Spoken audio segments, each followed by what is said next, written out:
Hi everyone, and welcome to this episode 28 of my kind of a podcast.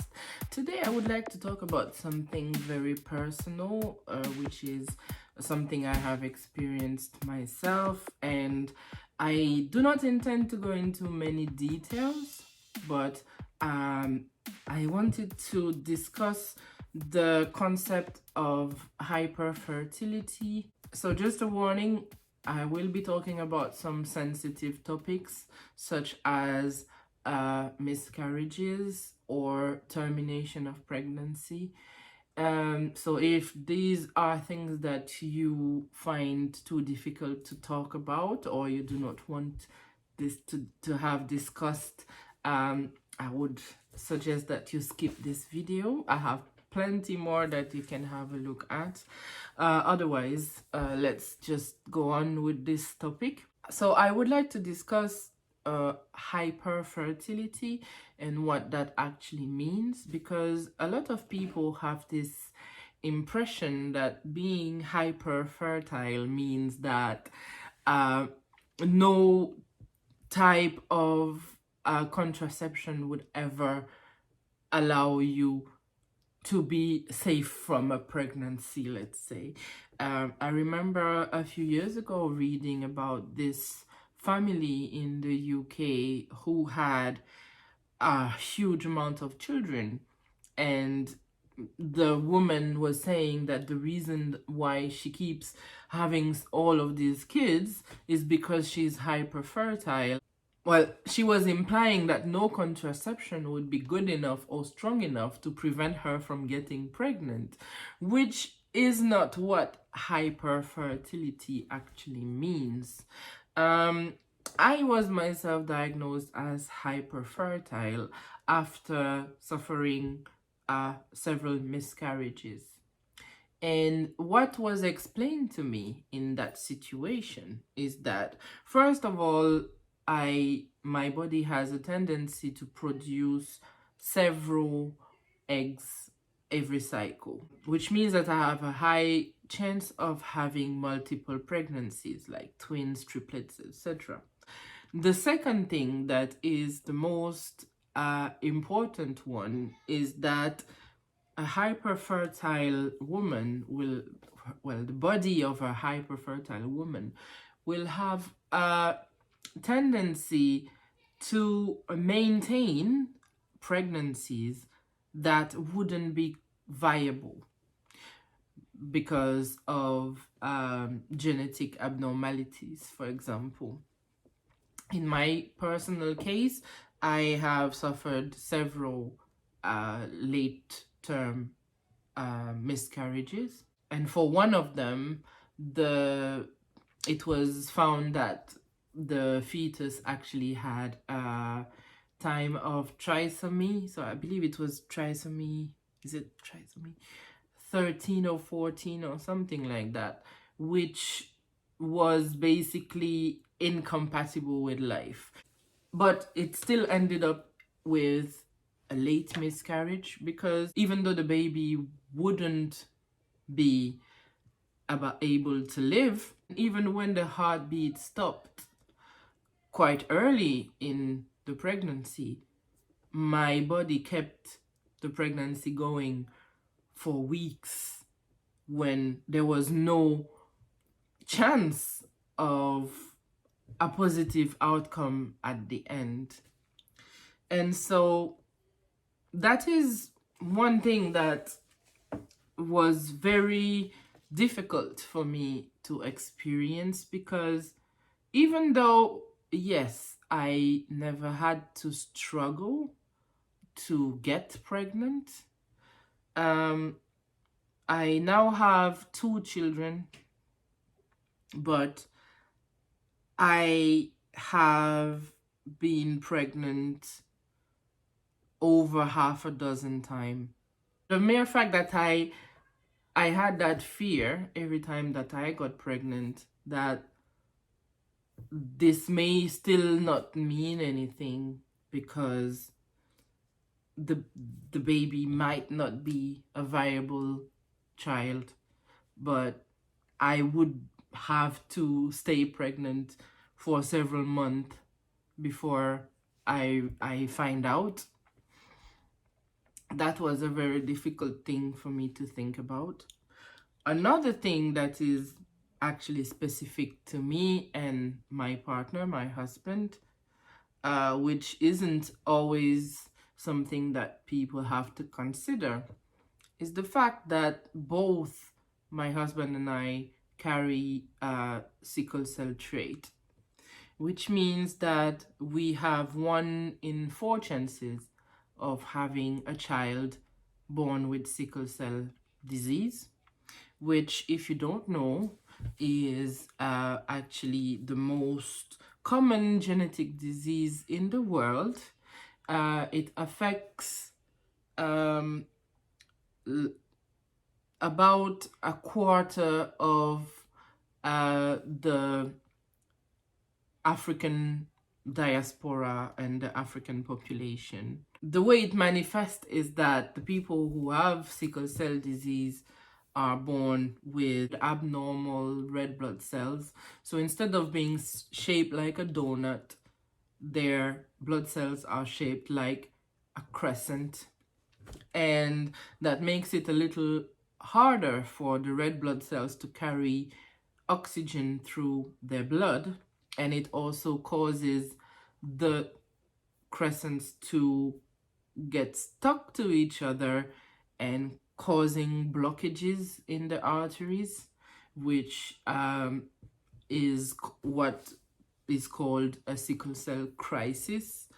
And it's a very painful episode during which the person who has this has to basically wait for the blockage to pass through, and it causes them a lot of pain. It usually happens in the articulations. And although I do not have sickle cell disease, I don't have anyone in my family that has that, but I carry the gene. That would mean that if I give my trait, when I get pregnant, I give my trait to my child, and the father who also carries the trait also gives the trait to the child, they are born with the disease. And there are currently no real remedies for sickle cell.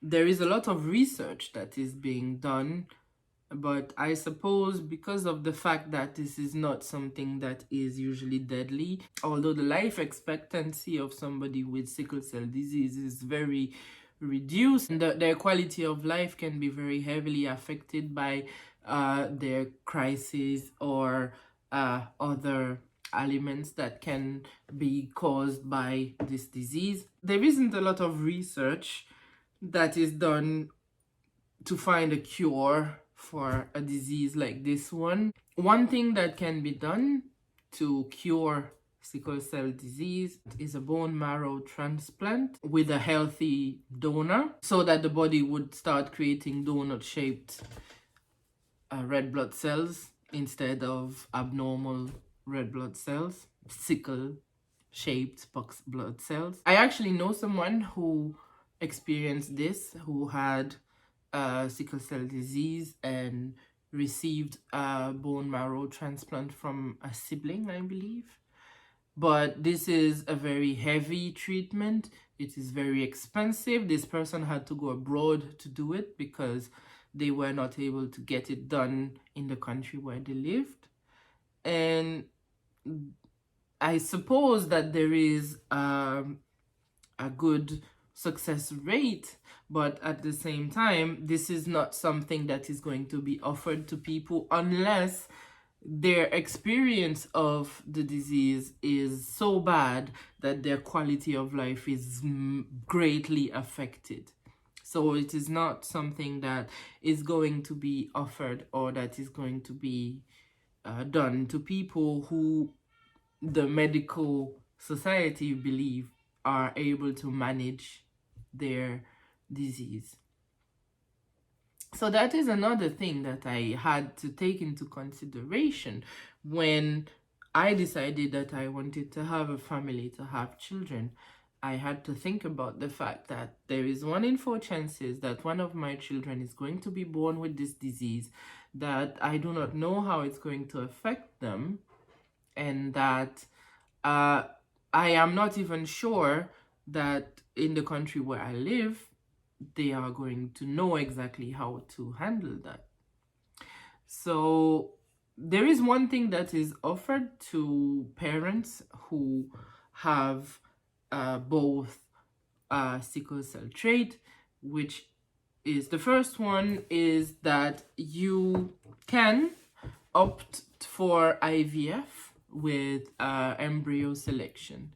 So there will be a regular round of IVF performed. After the eggs have been fertilized with the sperms, they will take one cell and check for sickle cell disease and destroy the embryos that would be affected and offer you to have the ones that are not affected implanted. At the time that this was discussed, the option that were given to us were through the NHS in the UK.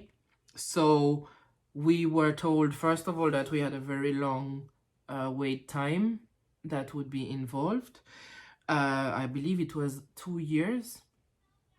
We were given very low percentage rate of success because of the fact that IVF is not a guaranteed process. And we were also told that they would only implant 1 embryo at a time.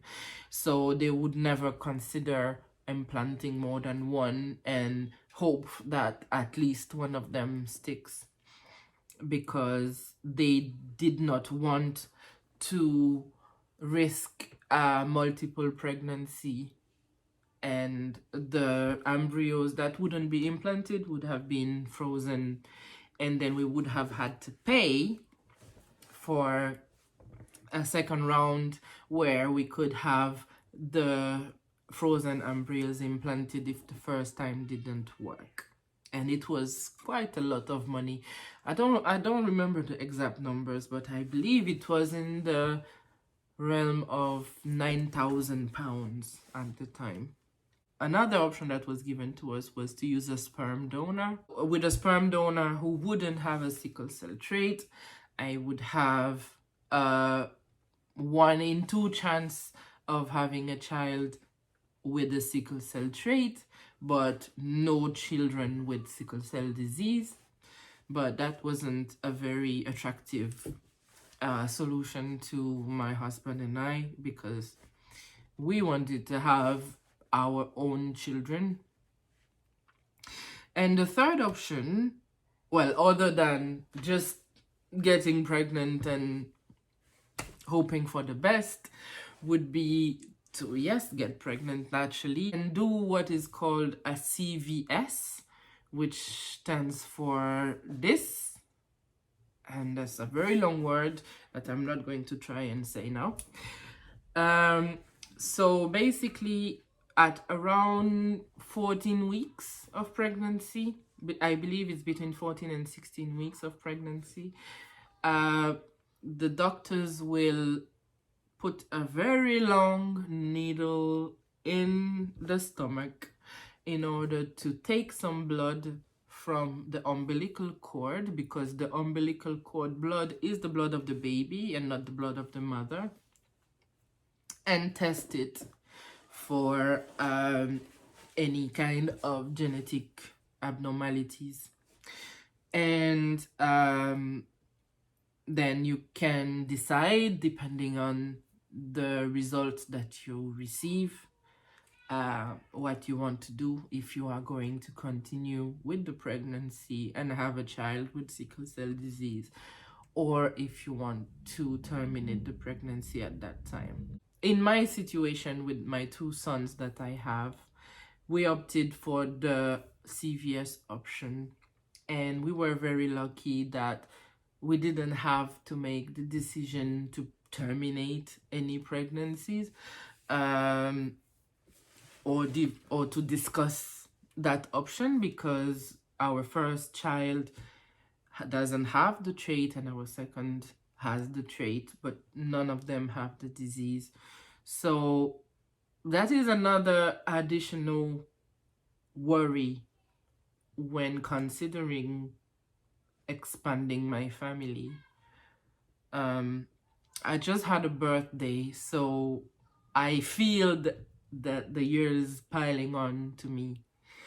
And I did think about having another child, but even though I know I might not struggle to get pregnant, first of all, I might not stay pregnant. Secondly, I might have a child with sickle cell and I would have to make a decision as to what to do, especially where I live now. When I was in London, we were very close to King's College Hospital, which was very familiar with with sickle cell and treatment for that. And so we knew that if that was the case, we would have somewhere for regular follow-ups with a child affected by the disease. But over here in Ireland, I don't know that this is something anybody really knows much about. When I had my second child in Ireland, the question of the sickle cell and the CVS and all of that was even more complicated, because at the time, abortion was not legal in this country. This has changed now, but at the time it wasn't.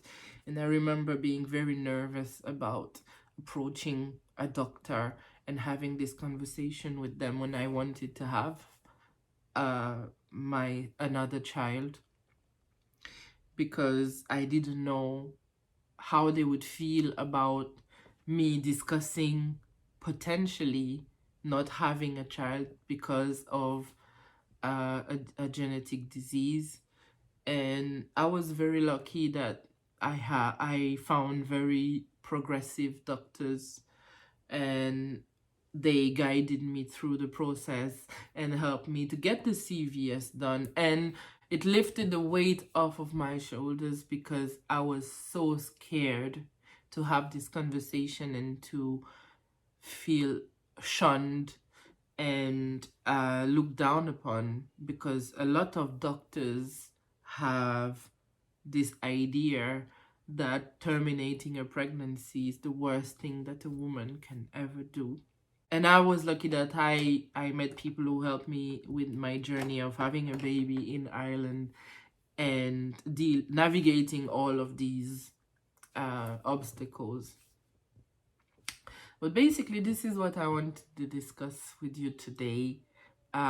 This video went all over the place. I didn't really have a plan, and I just wanted to talk about something that I have experienced, and maybe this will be useful to someone else who would experience something similar to that. So I hope you enjoyed spending some time with me today, and that I will see you next time. We will talk about something completely different. Have a very good day. Bye.